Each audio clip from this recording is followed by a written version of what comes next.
Hey, what's up? I just got done filming every section of this video, and it's a long video. But it's also, I think, one of my most thorough videos I've put out there, doing a lot of research. But I know because of the length of the video, not everybody will want to watch everything of it, and so there's timestamps down below. This video is really divided up into three sections. The first section looks at homosexuality, the history of homosexuality in the United States. The second section looks at the history of homosexuality in the United States Church, giving major points there and dates. And the third section deals with the application, bringing these two things together and pointing out a certain area where we see homosexuality start to change, or the view of homosexuality start to change in the church, and what was going on in the history of the United States and its view on homosexuality, and how those two kind of merge together and combine to influence one another. So that's the third section there. But that said, I'll let you get to the video. Thanks for watching. I had a thought, actually, it was more like a curiosity of taking a look into the church history in the United States and seeing when homosexuality started to be justified in the church in the United States. And when I did my research there, it's interesting to see what else was going on in the United States around the same time that homosexuality started to be justified in the church. But I think before we jump into that, we have to remember that homosexuality is nothing new when it comes to the history of the world. Homosexuality has been around for a very, very long time. The earliest evidence that I can find of homosexuality being recorded goes all the way back to 2400 BC in the Egyptian culture. There's these two guys. I don't know how to pronounce their names perfectly, but they'll be up here on the screen. I'll make an attempt here. The first one was Nine Kakum, and the second one was Ka Hotep. That's not pretty bad. That's not bad. That's pretty good effort. Anyways, these two were Egyptian royal manicurists, and they were buried together. They were found buried together, along with hieroglyphics depicting two individuals touching noses together, which is usually reserved for heterosexual couples and usually means kissing, along with what I believe were other hieroglyphics as well that were again reserved for heterosexual couples. So a lot of archaeologists and historians believe that this is the first recorded history of homosexuality in the world all the way back in 2400 BC.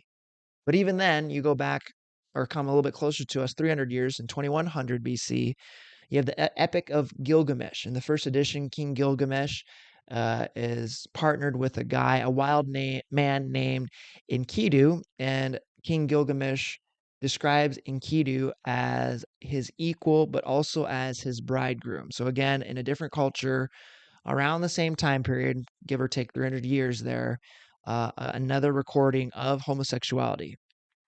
And that's just in the world. We look at scripture as well. In 1900 BC, we have Sodom and Gomorrah. Sodom and Gomorrah was another recording of homosexuality happening in the city as well.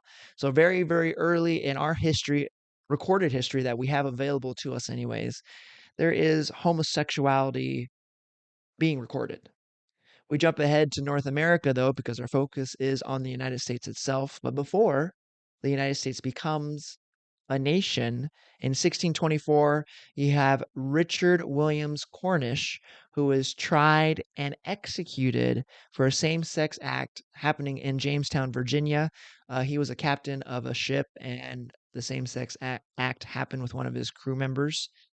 We fast forward to the early colonial times, and we see that there isn't much of a change when it comes to homosexuality there, where in the majority of the colonies there, homosexuality is seen as a capital sin.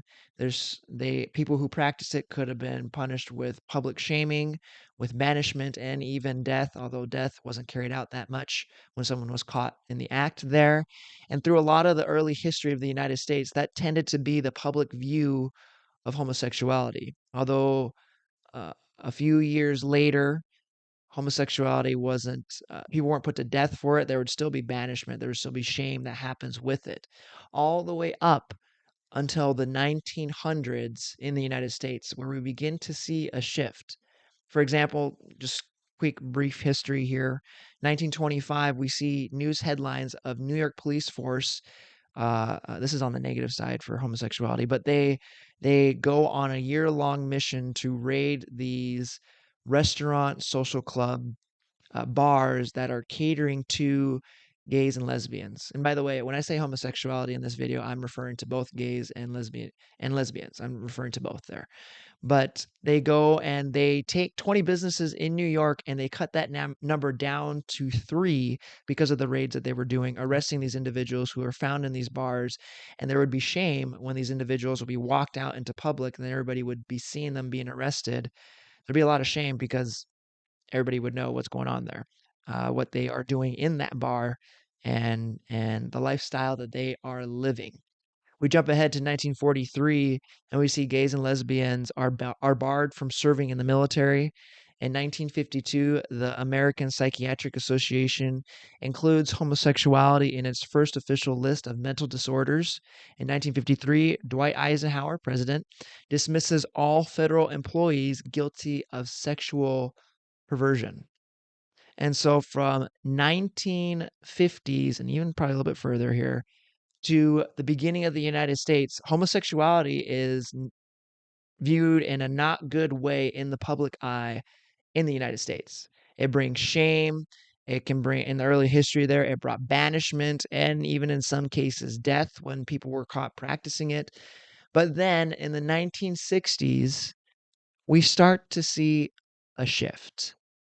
For example, the evidence of that, 1960, we have the first U.S. public gathering of lesbians in San Francisco, where just a decade before, there would be no public event like this because it would bring too much shame on the individuals who are taking part of it. We go to 1961 and we have the first openly gay person run for U.S. public office. Where you go back 10, 15 years, I'm sure many of the public in the United States would have been shocked to hear that person who is practicing homosexuality is running for public office. 1964, Life magazine, one of the biggest magazines around, runs a pro-homosexuality cover story. In 1966, the first gay community center opens in San Francisco. In 1968, the American Psychiatric Association moves homosexuality from the psychopathic category that it put it in 1952 to simply a sexual deviation. And then in 1969, which I believe for the LGBTQ community is a big pillar, a big thing that is celebrated for them, is the Stonewall uprisings, which are the spontaneous and violent demonstrations by the LGBTQ community in response to police raids on gay bars. And so in the 1960s, we begin to see this shift in the public eye towards homosexuality, where individuals in the LGBTQ community begin to fight to be equal to the community around them, to not have shame for the lifestyle that they practice. And from there, we know where we end up here in 2026. You look around and it's almost like you can't find a movie or a show or a book that doesn't give you just even a little peek of homosexuality, whether that's a gay couple, whether that's a story of someone coming out and saying that they're gay. Everywhere you turn, books, movies, TV shows, it's there. And it's even in books, movies, and TV shows that are catered to children. This agenda being pushed on children, even. And so that is where we're at right now. But when did the church in the United States begin to justify homosexuality by saying it wasn't a sin? We see the history here, how there seems to be this shift towards the 1960s of it. When did it start to happen in the United States church? So let's take a look at a little bit more history, but this time narrow it down, narrow in, focus in on church history to see what else was going on in the United States that may have caused the church to begin opening its doors to accepting homosexuality as not being a sin. The first place we can go to when looking at homosexuality and its history in the American church in the 1900s, because before 1950, although our first date is 1946, but before 1950, generally every church was against homosexuality, saying it's a sin. And so the first place we can go is actually 1946, and it's not a denomination accepting homosexuality, but rather it's a couple individuals who it seems they practice homosexuality within a denomination who went and formed their own little congregation. And surprise, this might surprise you, but it is actually the Roman Catholic Church that where we start out with this, and that might surprise you because the Roman Catholic Church, even in 2026, has said homosexuality is a sin. They've remained biblical in that way. But in Atlanta, a Catholic priest denied giving the sacraments to people who were practicing homosexuality. And so those people went and formed their own church, and they called that church the Eucharist Catholic Church. It had nothing to do with the Roman Catholic Church, but this church welcomed everyone who practiced homosexuality and justified homosexuality in 1946. And they even found a pastor who was dismissed from a Roman Catholic seminary on charges of sexual misconduct with another man. And so that's it in the history of the church. That's the earliest date I can find of something like this happening where it looks like any form of acceptance of homosexuality. But it's not the Roman Catholic Church, this major denomination, that starts dipping its toe into the pool of the LGBTQ ideology. Is actually the Episcopal Church that starts doing that. They are the ones, from what I can tell in my research here, that dip their toe into that pool out of every other major denomination that is out there. In 1962, the Episcopal Church opens a study on homosexuality and alcoholism and labels them standard weaknesses. We jump 2 years later, in New York, there's a New York law that would decriminalize, because you were a criminal if you did these things, but it would decriminalize sexual deviation, which is like homosexuality and adultery and things like that. And this is praised by the Episcopal Church and denounced by the Roman Catholic Church. And so you see both ends of the spectrum here happening in the church already in 1964. 1966, 2 years later, the American Lutheran Church gives us an idea of what the church was dealing with at this time in 1966, as it puts out a statement on sexuality. It says, sex, mord, and morals in our day are under the strain of great confusion and critical questioning. And then it proceeds to lay out traditional views on sexuality, biblical views on sexuality. But the American Lutheran Church in 1966 gave us a peek into what the American church was dealing with at this time. That to put out a sexual ethics statement showed you what the United States was going through, that they were going through this thing. We'll talk about this a little bit later. I mentioned it already, though, that was causing people to question their sexuality, to question their sexual ethics, and the church was starting to address this already. And so 1966, the American Lutheran Church gives us a little peek into that. In 1967, we go back to the Episcopals. And again, this seems to be the first major denomination that started to embrace LGBTQ ideology. But in 1967, during an Episcopal symposium, which is a meeting over a specific subject, and guess what that subject was? Homosexuality. This meeting was sponsored by the New York, Connecticut, Long Island, and New York dioceses, and 90 Episcopalian priests agree that the church should classify homosexuality as morally neutral and in some cases a good thing. So again, it seems when it comes to church history in the United States, it seems to have started with the Episcopal Church as the major denomination to start embracing this stuff. 1968, the first major public pro-homosexuality church opens, called the Metropolitan Community Church in Huntington Park, California. They later establish, this church grows and establishes their own denomination with other churches joining in. I'm not sure if those churches came from other denominations or these were church plants or whatever, but they form their own denomination and they grow to where today in 2026, they have 170 congregations worldwide and around 2,300 estimated adherents to this church that was opened for the purpose of accepting those that practice homosexuality, and in that way, because they weren't calling them to repent, in that way justifying homosexuality as well. In 1969, we go back to the Roman Catholic Church. There is a priest/psychologist who starts a ministry for gay and lesbian Catholics. This later becomes known as Dignity, an organization called Dignity, which is still around today and has evolved to fight for LGBTQ inclusiveness in the Roman Catholic Church.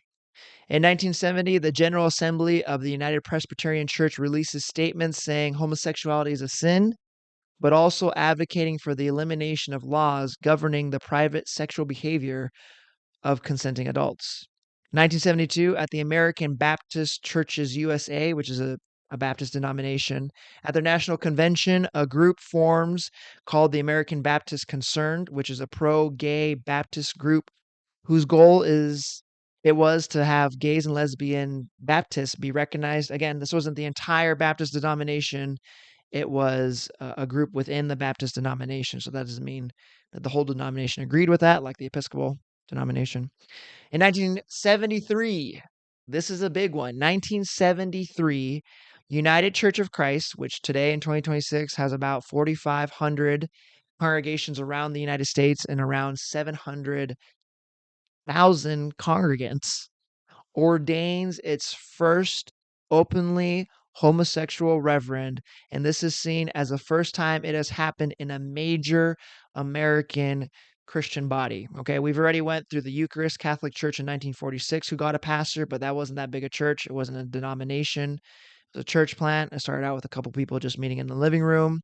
We've had some Episcopalian priests agree that homosexuality is a neutral thing, or in some cases a good thing. But when it comes to a major denomination ordaining a pastor, the first one that happened was I lost my spot here, in the United Church of Christ in 1973. And again, it was the first time it happened in a major American Christian body, 1973. In 1974, the Catholic Church in Chicago holds a special mass to celebrate the relationship between the church and the LGBTQ community. But the upper leadership at this time does not attend this mass nor address this mass. So they neither approve it, but they also don't condemn it. I didn't really follow the rabbit trail on this one on what happened later on because the Catholic Church is staunchly on the side that homosexuality is a sin. But why was this allowed to slide by? I don't know. I didn't go down that rabbit trail, but that's something you can research yourself. Also in 1974, though, a guy named David Bailey started the Presbyterian Gay Caucus, similar to that of Dignity and American Baptist Concern groups formed in the Catholic Church and in the Baptist Church. I think it was American Baptist Church there. 1976, talking about Dignity, the National Catholic Reporter calls Dignity, which started 7 years earlier, a fishbone lodged in the throat of the Catholic Church. The institution can't swallow it, and it just won't go away. 1976. Dignity is still around today in 2026.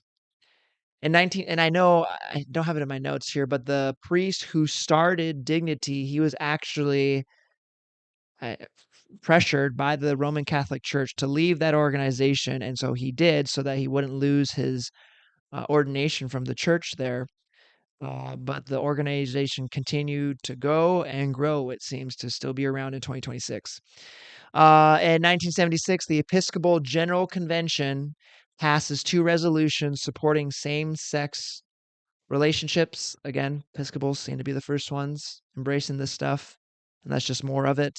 1976, United Methodist Church refuses to condone the practice of homosexuality, but it's interesting here. Our last dates that we'll come back to them. Our last date though covers them again. But we jump ahead here because if I were to keep going, this video is already pretty long. But there's more there. From 1976, we're going to jump to 2003 because going back to the Episcopal Church, they again take on the UCC's United Christian Church, Catholic. Oh, let me check my note. I apologize. United Church of Christ. They follow their lead and they start ordaining openly gay ministers as well in 2003. The Lutheran Church, the branch off the ELCA in 2009, voted to ordain openly gay and lesbian ministers. In 2011, PCUSA, Presbyterian denomination there, the Presbyterian Church of the United States of America, begins ordaining openly gay individuals in 2011, and then going back to the United Methodists in 2022, so 4 years ago, the United Methodists had a church split over LGBTQ issues Those condoning the behavior kept the same name, United Methodist Church, and those not condoning homosexuality started a different denomination called the Global Methodist Church. And so they're still called Methodist, but just a different labeling there, and more conservative biblical views and teachings versus the United Methodist Church that took on the more liberal side there. And that is the history of homosexuality in the church. And what do we see when we look at these dates? The point I'm trying to get across with this video is that homosexuality, when it comes to it entering into the church, we see a big boost. We see a big entry into the church around the same time that the sexual revolution was happening in the United States. The point of this video is to show that when the sexual revolution started to happen in the United States, is when the church, or at least parts of the church, began to accept and justify homosexuality. If you Google when the sexual revolution happened, you will get dates from Google: 1950s, late 1950s, 1960s, 1970s.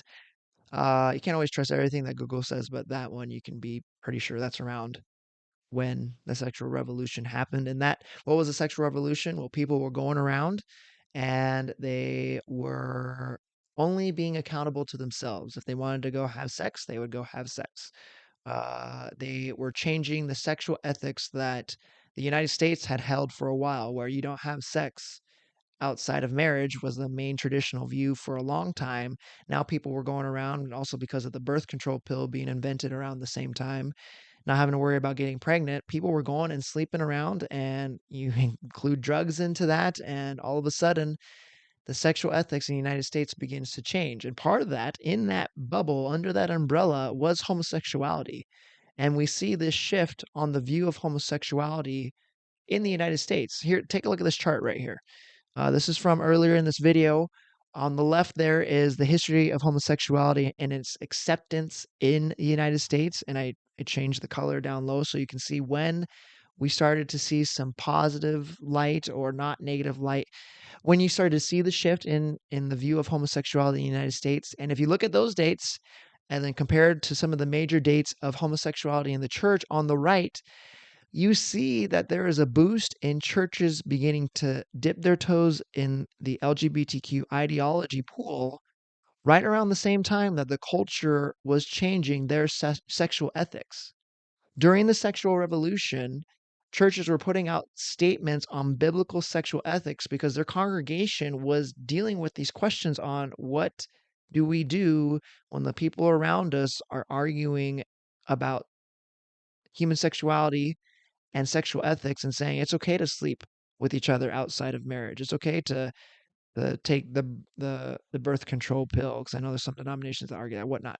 It's okay to sleep and have relationships with those of the same gender. And so churches began putting out statements on this, and we see also churches beginning to justify things that were previously in the church in the United States not justified. And one of those things is homosexuality.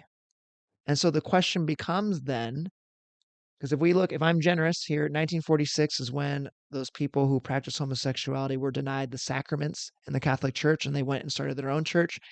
That was about 80 years ago. So for 80 years in the church in the United States, we, and not every church, not every denomination, but there's been denominations in the United States who have started to embrace the LGBTQ ideology and justify it as not being a sin. So 80 years. When we compare that to the beginning time of the church, you can look back in history there. It was around in the 30s AD when the church started there. You're comparing 80 years of the church starting to accept homosexuality to thousands of years, almost 2,000 years of church history and teaching being clear that homosexuality is a sin, along with the Bible being clear that homosexuality is a sin. And so the question becomes, does it change with the culture? because we see the shift in the church on its view on homosexuality right around the same time that the culture and its sexual ethics begin to change.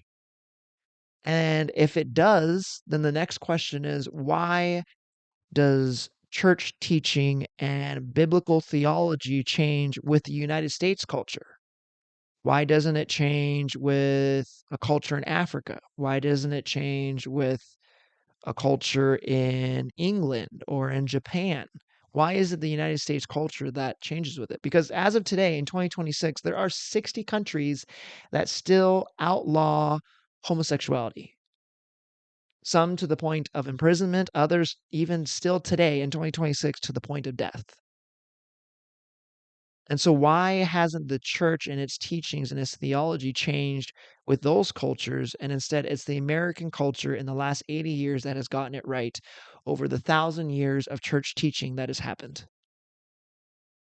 I hope I'm communicating the silliness. I don't know if silliness is the right word for this. The idiocracy of believing that thousands of years of church teaching has been wrong and that we've only gotten it correct in the last 80 years. And we've only gotten it correct in the last 80 years because our culture has changed around that same time. And that's why we're correct now.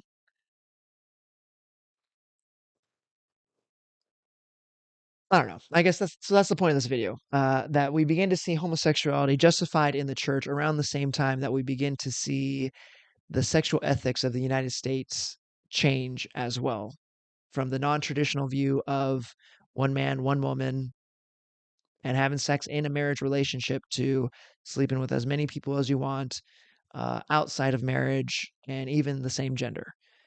We see that change in the church as well.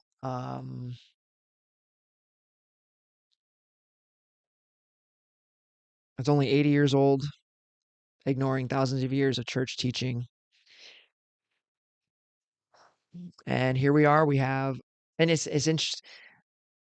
Let me finish this thought real quick. Here we are. We have a whole month dedicated to celebrating this now in the United States. That's where we're at in the United States. But now I'm wondering if we're starting to see another shift because just today, this is June, what does it say? June 12th, June 11th, 2026.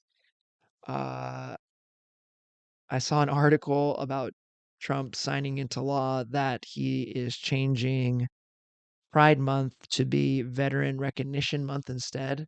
And so I'm wondering, after 80 years, are we starting to see a shift back to the more traditional view of sexuality?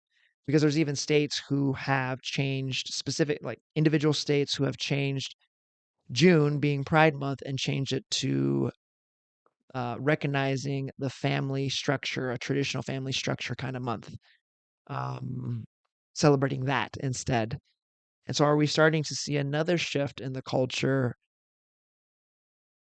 And if we look at history and history tends to repeat itself, then will these individuals here in another 50 years, the Episcopal Church, the ELCA, the PCUSA, the United Methodist, will they start going back to the traditional view themselves because the culture is changing again if the culture continues to go up or continues to go this direction? Ultimately, God and his morals don't change. Can you imagine trying to serve a God that morals change on a daily, yearly, or even decade basis and saying, okay, I was supposed to do this today, but now I'm not supposed to do this tomorrow, and trying to stay updated and all that? How hard that would be to be obedient to God. But God doesn't change. He doesn't change with culture. Again, because if he did, what culture would he choose to change with? Those 60 countries that still outlaw homosexuality, the other countries that accept it, or so many other issues out there. Not even, and again, I'm rambling. I need to stop talking. But again, culture in the United States has changed in the last 100 years too. And so, is he changing with the culture from 1920 in the United States, or changing from the culture in 2000 or 2026? Which is it? God doesn't change with culture. He has set his standard. He has set his standard. His morals don't change. And so, this view on homosexuality being accepted, and even having these groups form like Dignity and American Baptists concerned that are in these denominations who are shooting to remain biblical, and they're trying to change that. It doesn't matter because God doesn't change. It doesn't matter if the church gets it wrong because God doesn't change. And so I'm rambling now, but it's interesting to see some church denomination sexual theology change with the United States sexual ethics around the same time. And that's the point of this video.